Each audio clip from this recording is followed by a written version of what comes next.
Gypsy wants a clawfoot tub? Trigger warning. Sexual abuse mentioned.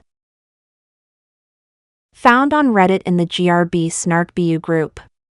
Bonus email. Gypsy bringing up needing a clawfoot tub for sensual baths together with Ken, even though in her book she talks about her and DD's sexual trauma being in a clawfoot tub.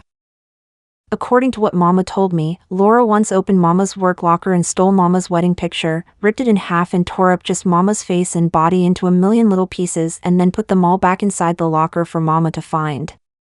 Mama thought Laura and her whole relationship with Daddy Claude was inappropriate. I agree with my mother that Daddy Claude was inappropriate, but not because he replaced his wife. Many of my family members, including Claude himself, deny that there had ever been any sexual abuse at Claude's hands. In a TV documentary, he offered an implausible counter-narrative.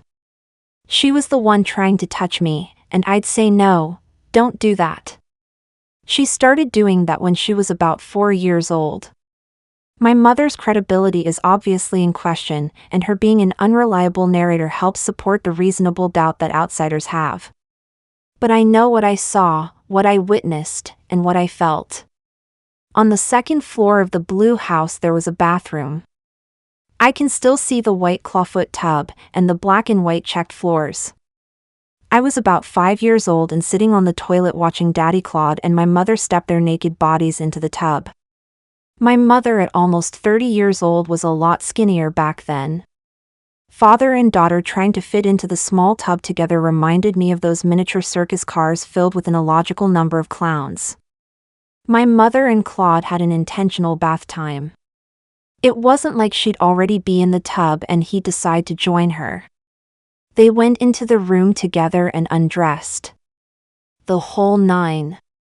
After my mother was done washing Daddy Claude's back and she turned so he could do hers, she'd call to me, "It's your turn."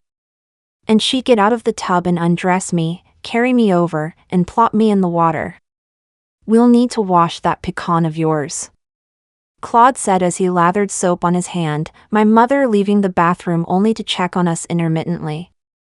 At 5 years old I didn't think much of him cleaning my pecan. The bath stopped after we managed to move into subsidized housing in Golden Meadow, just a turn from the blue house. After all that trauma as a child in the clawfoot bathtub, why then would Gypsy write to Ken saying she would love to have a clawfoot bathtub in their future home? Prison email from FOIA requests. This one is Gypsy writing to Ken.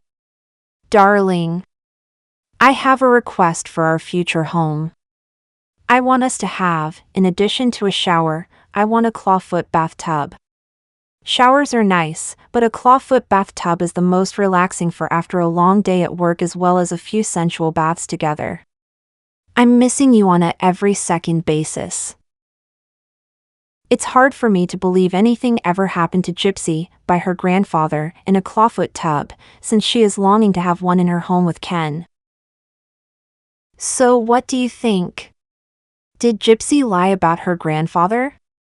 Did her mother make the right choice to stay with Gypsy's grandfather a few times when they were without a place to stay?